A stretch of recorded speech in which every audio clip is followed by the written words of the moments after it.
I'm here.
King Creole took his sweet time bringing my parents over, and that actually worked in my favor. With the help of my little voodoo doll template friend, I'd gotten a scissor blade. What better weapon to kill a voodoo doll making monster like King Creole with? With renewed vigor, I acted quickly and headed downstairs to go get Mary. She was my only real ally in this fight, so her help would be important. Although, let's just say she was more than a little skeptical. That's the absolute worst plan I've ever heard, she said, her face pressed against her hand as she shook it. Well, she didn't have much confidence in me, but at the same time, I didn't hear her coming up with any bright ideas. Even if I agree to help you, you're going to be under his control. How are you going to go against that? She asked me, a quizzical look plastered on her cracked face. Look, that's where you come in. You ambush him from behind and split his attention. I know now for a fact that he loses control over me when he stops focusing. I pointed out to her, handing her half of the scissor. She looked down at it like it was an armed grenade, then looked back up to me. Where the hell did you get this? She asked, admiring the surprisingly sharp blade, dragging her porcelain finger across it and actually managing to scratch her polished skin. That template doll that sits on my counter, I said quickly, looking back up to the stairs and then to her. Look, it's not important right now. I'll leave the basement door unlocked, and when you see Creole get close enough to the door, ambush him. It'll give me enough time to be out of his control and then come help you. Please, Mary, I don't want him to hurt my parents. I begged her, grabbing her hands and squeezing them with mine. She was trembling as she looked down at the blade and then back up to me. All right, yes, uh, okay, I'll do it. She nodded, looking around the basement and walking off, producing a scarf and pulling it tight against her hands. I'll wrap this around his neck and fight against him as best I can, she said softly, coming over to me and handing me back the scissor. You need to cut his head off completely this time. No half-assing it, she said, poking her finger hard into my chest. I nodded and wrapped my arms around her and pulled her into me, thanking her softly before quickly going upstairs to arrange anything else that might help us in our battle against the Voodoo King. My little friend wasn't much help, but he had done more than enough for me. I walked into the office and quickly looked around the boss man's office and looked at the only picture he cared about, Charles and his mama. I took it and shoved it into my suit pocket. Quickly, I made my way back to the counter and sat in agonizing silence as I waited for him to return. It could have been an hour, maybe even 5. but he strolled right into the shop with my mother and father in tow. I hadn't seen my parents in who knows how long, and when they saw me standing at the counter, my mother screamed and quickly fainted in my dad's arms. Mom was always pretty squeamish. "What did you do to our son, you fucking freak?" my dad shouted, obviously having mixed up feelings about his only kid looking the way I looked. Creole simply chuckled and drummed his fingers on his cane, his button eyes turned over to look at me with a more than a satisfied smirk. "Travis, my boy, are you just gonna stand there? Come greet your mommy and daddy," he ordered, snapping his fingers. The old familiar pull of the strings forced me over to my parents. At the very least, he let me talk to them. "Dad?" I managed to choke out through pent up tears. I wanted to reach my arms out and hug him tight. My mom started coming around again and she looked at me, reaching a shaking hand out to me. I may have been an undead puppet, but I was still her son. "Travis, my sweet baby boy," my mom whimpered, touching my painted cheeks and then touching my combed hair. A forced smile blossomed across her face when she saw that. "I always knew you would look handsome if you ever combed your hair," she said with the same loving smile. That alone was enough to break me.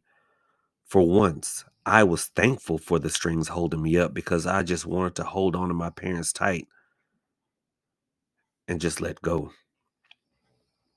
"Oh, now as much as I'd hate to break up the sweet family reunion," Creole interrupted, walking over to us and smiling as he rubbed the head of his cane with his gloved hands. "Travis here has been a very, very, very naughty and bad boy, and unfortunately, I do believe a punishment is in order," he hissed, raising his cane and snapping his fingers again. My body went as stiff as a board, and a smile was forced upon my face as I took the offered cane and raised it above my head and brought it down on my mother's head. With a sickening crack, she went down. I was screaming internally as my dad looked at what I had just done. I wish I could have told him the reason why I had done it, that I wasn't in control of myself. But I just as quickly raised the cane again and brought it down on his head as well. "Good boy," Creole hummed, wrapping his arm around me and pulling me close. He smiled and pinched my cheek playfully as he took the cane back from the limp noodles my arms had become. He looked at it and rubbed some of the blood off of the white orb head and patted me on the back. "Do be a dear and start taking them to the basement," he ordered, walking over to the basement door to unlock it. And that's when Mary burst through the door and tackled him quickly. He barely had time to react before Mary was on top of him and wrapping the scarf around his neck, twisting it between her fists and pulling it tight. As I had predicted, his control over me faded, and I shook off the shock of attacking my parents and quickly pulled the scissor blade out. As Mary fought with him, I ran over and plunged the blade right into his mouth. "What are you doing?" Mary shouted, still trying to contain him to the floor as I jostled for space next to her. I didn't have time to answer her, so instead I showed her, dragging the scissor across his stitched up mouth and cutting free every stitch he had. His jaw dropped open soon enough, and that black sludge began to leak out of his mouth. Next, I started putting the blade against his throat and started slicing as many stitches as I could. But inevitably, he threw us off and stumbled to his feet, although barely able to stand on his own. "Ho, ho, ho, ho, you fucking done it now," he snarled, spitting out loads of that black goo as he stumbled forward to us. He covered his mouth to keep the fluid inside of him and kept his other hand on the cane to keep himself up. It was clear to me now that the black sludge was somehow keeping his rotting corpse alive, so getting it out of him was the key to beating him. "Now, Charles," I said through pants and gasps, reaching into my suit and pulling out the picture of his mother. "Didn't your mama ever teach you not to swear?" I asked, removing the picture from the frame and stabbing the blade through it. Now, if I thought I pissed him off before, I really fucking pissed him off with that stunt. He seemingly got a second wind and pounced on me, tackling me to the floor and beating me with his fists, and then with his cane when he could grab it. He might very well have killed me if Mary hadn't stabbed him in the button eye with one of her shards. He screamed something fierce and fell off of me, his left button eye cracked in two and then falling to the floor. He looked up at her with his single remaining button and forced himself to stand back up. "Going to kill me again, you whore?" he asked her, reaching out for his cane and using it to push himself up. Obviously, his strength was waning as the floor was starting to be coated in his black sludge. "No, Charles, I'm finally going to end this," she said, helping me back up and handing me the scarf to clean my bleeding face. I struggled to stand as well, but I finally managed and brandished my blade out like it was a knife. The Voodoo King Creole was finally about to be bested. Except for the fact that we were in his shop, where he was king and held all the power. "It won't be that easy," he chuckled, which turned into a coughing fit as he covered his mouth again. I was ready for anything until I noticed the wall of voodoo dolls was empty. I swallowed a lump in my throat as I pointed it out to Mary. We both collectively looked around and then up to the ceiling, where dozens of button eyes stared back at us. Forget about those," I said, having forgotten all about Creole's bodyguards. They fell on us like a pile of rats, each of them stabbing us with needles or razor blades or even little tiny metal claws they had built into their hands. Mary had an easier time with it. She was made of porcelain after all, so it was much harder to actually hurt her. Me, on the other hand, I was getting torn to shit. They slid down from my strings and just had a blast slicing me and stabbing me. Creole, meanwhile, struggled his way towards his office, most likely to sew up the damage done to him. Then the front door opened, and a familiar British accent spoke out. "Don't listen to him anymore," Olivia's mother shouted out, her face twisted in fear and determination. All the voodoo dolls suddenly stopped and looked over to one that used to be among their ranks. Creole stared at her like he'd kill her if she said another word, but it didn't stop her. "He has hurt all of us and caused you to forget who you used to be. You were all people once, lied to, and betrayed by him. He's the enemy of us all." She pointed to the limping Creole, who looked around as all the dolls turned their heads to him. "Y'all got what was coming to you.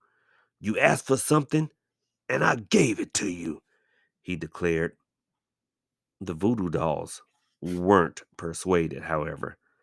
They all looked at each other and then leapt from me and Mary onto Creole. He cursed something fierce as they swarmed him and tackled him to the ground. It was like ants swarming dropped food. "Thank you," I croaked out to Olivia's mother.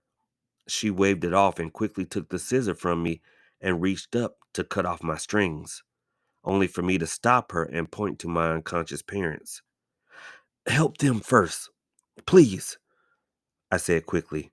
She looked at me with hesitation, but then she nodded back, kneeling and pulling each of them out of the shop. Was that part of your brilliant plan? Mary asked. After a moment, I looked over to her and I chuckled, rubbing my combed hair and messing it up the way I normally kept it, sighing happily at least being able to do that. Of course, I'm a master strategist, I declared, although our joking was short lived when Creole's hand burst through the pile of voodoo dolls and emerged from them, his button back and his stitches fixed. I guess having voodoo dolls made out of all the items he needed to fix himself up with to attack him wasn't the best idea. God, this man's like a cockroach. Everyone's betraying me today, he snarled, fixing his tie and storming over to us. Me and Mary backed up and pointed our makeshift weapons at him. I peeked over him to see all the voodoo dolls lying lifeless on the floor. They had fought the good fight. Looking down, a beautiful sight met my eyes. My dad's Zippo lighter. It must have fallen out of his pocket when Olivia's mother had dragged him outside. Thank you so much for being a smoker, Dad, said no one ever but me right now. I reached down and picked it up, flicking it to life and tossing the burning flame over to the pile of voodoo dolls on the floor. And those babies must have been made of gasoline because they went up quicker than a forest fire. No! Creole screamed, staring back at me in horror as the fire began to spread further across the shop. You fucking idiot! Have you any idea what you've just done? He shouted at me, staring back at the growing inferno. The smoke from the voodoo dolls began to rise, but then, oddly enough, it turned at a 90-degree angle and headed back down towards the basement. At the time, I had no idea what had just happened. Now, with hindsight, it was pretty clear. That smoke was the souls trapped in the voodoo dolls, and they were now headed back down the stairs to the basement to their bodies. Looks like your time on Earth is finally up, Charles, Mary declared. Creole turned to her and grabbed her by the hair, pulling her just out of my reach and forcing me to stay stiff and locked against the front door as he backed up away from me. Ho, ho, ho. Don't you think for a second that you ain't coming with me then, whore, he snarled. I watched in horror as shambling, rotting corpses started rising up from the darkness of the basement. Some had no flesh to speak of, and were just bones shambling for their revenge. Creole looked back and shoved Mary into their waiting clutches. She was grabbed and began to be torn apart. I guess for eating their corpses, maybe. Mary! I shouted, horrified that my only friend was being killed right before my eyes. But she looked back with not an ounce of fear in her eyes. Instead, she smiled and nodded towards me. I think it was her way of thanking me for being with her, for being her friend, and helping her escape the hellish torture that she had endured for almost a century. She waved goodbye to me and was shattered into a million fragmented pieces, all of them shining and dropping to the floor. Oh, this ain't over, Travis. I'll make sure you suffer for all of this, Creole screamed as his shop was engulfed in fire and the rotting corpses of his victims came closer and closer to him, his back to them as he shoved his finger towards me. You don't get away and you don't get out of this that easily. he screamed as he was grabbed from behind and dragged back towards the basement door. He kicked and screamed, his stitched up mouth breaking open once more and his sharp yellow teeth snapping at anything and everything that came close to his face. "This ain't over! This ain't over by a long shot!"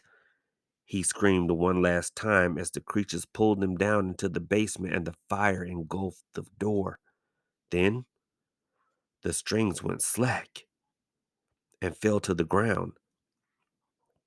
I looked at them and my hands shook as they seemingly disappeared in the thin air. The strings, not my hands, y'all. I was free, but I didn't have time to waste. The fire was spreading fast and I needed to get out of there before I became one with the shop permanently. But there was one thing I knew I could save. One thing that I knew I needed to save. Braving the roaring fire, I walked over to the counter and saw that my little voodoo doll template friend was still sitting there. I reached out to him and he reached his little tiny arms up to me like a newborn baby. I grabbed him. Shoving him into my pocket, I quickly rushed out of the shop as the fires reached the ceiling. I exited and came upon Olivia's mother tending to my parents. "He's gone. So is Mary," I said sadly, looking to the floor and starting to cry. She reached out and wrapped her loving arms around me, hugging me tight as I let out all my pent up emotions all over her. I may have been free from him, but I wasn't back to normal. I still had button eyes, pale skin, stitches across my neck, and those stupid rosy cheeks. I guess I'd expected that to change back to normal, but I also guess not. "Alexandra," the woman said after a period of letting me cry. I looked at her confused and she gave a loving smile back to me. "My name. Say you can stop calling me Olivia's mother."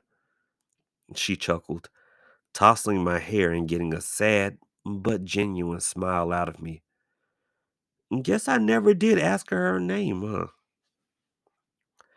Alexandra helped me to take my parents to our house just as the fire department showed up to fight the fire.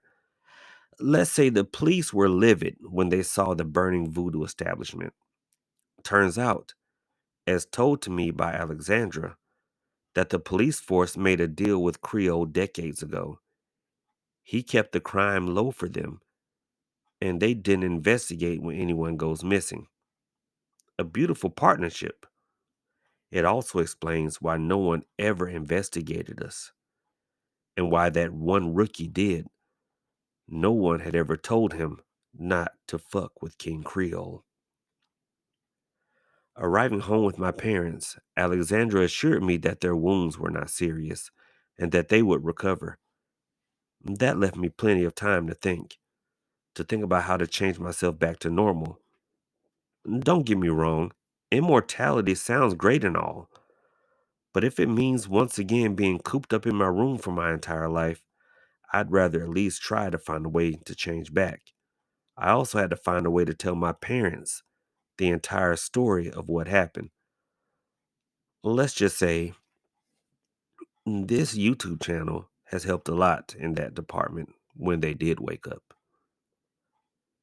It was a little awkward for them to see me like this at first, and I know they still try to avoid eye contact with me, but they still love me and are so happy to have me back in the house with them. They offer to help me in my search to reverse this, but they've been through so much already that I decided to go it alone. Well, with the help of Alexandra and little Olivia, of course, and the template. He's no normal voodoo doll. For once, he can communicate with me. Well, kinda. He leaves me little notes from time to time, giving me advice and updates. More often than not, It's that he loves me. Cute little guy is thankful I saved him. And I hate the fact that I thought he was an asshole all those times. But to be honest, I'm not even that angry because I did walk in every day to start my shift and stab him with a needle. So I guess I had a little attitude coming. For now, I've been trying to get into contact with anyone who knows anything about voodoo and curses. Not much success. Just your usual nuts that shit themselves when they see me. But I'm giving it my all to try and find a way to fix myself. Now more than ever, I've been able to finally fall asleep and enjoy a good night's sleep for the first time in who knows how long. But one night I had a dream, a nightmare really. I was back in the shop, the burnt out remains of the shop, and the only thing intact was the basement door. Reaching out to open it, I entered it and walked down the winding and twisting path, making it down to the basement floor. There I saw him, sitting in a chair, waiting for me.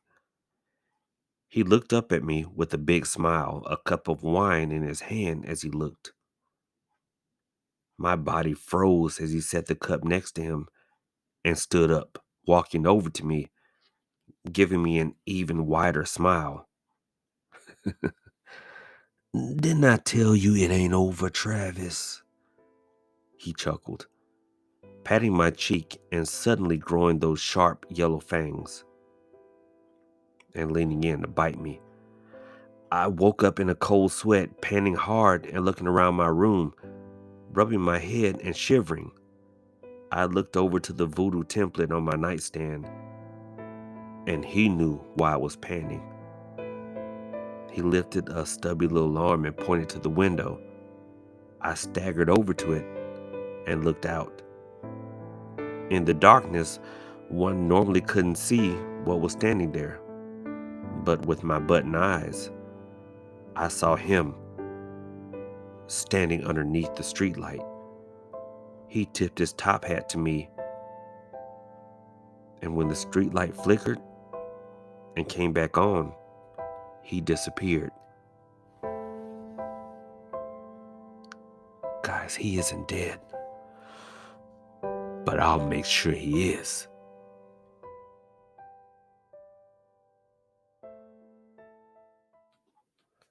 What's up, guys? Broken Prophet here. And hopefully, you enjoyed this little journey that we've taken into new territory. I know you guys are used to me talking about hoodoo and giving out spells and stuff like that. And, this was a labor of love. I really enjoyed doing this. But I know some of you want this channel to be a strictly hoodoo channel. So, if you look in the description section of this video, you will see the new channel that will be mainly me narrating stories like this one. And we are going to continue the story of Travis and King Creole because I promise you they are not done. And so thank you guys so much for being there. And I am going to thank each and every one of you who donated. I don't have all your names here, but I will do so in the next video. I promise. Thank y'all so much. I've said it before. If there was no broken army, there would not be a broken prophet. Thank you to each and every one of you. God bless. Y'all have a good one. And go and subscribe to the new channel. We're about to have another story up.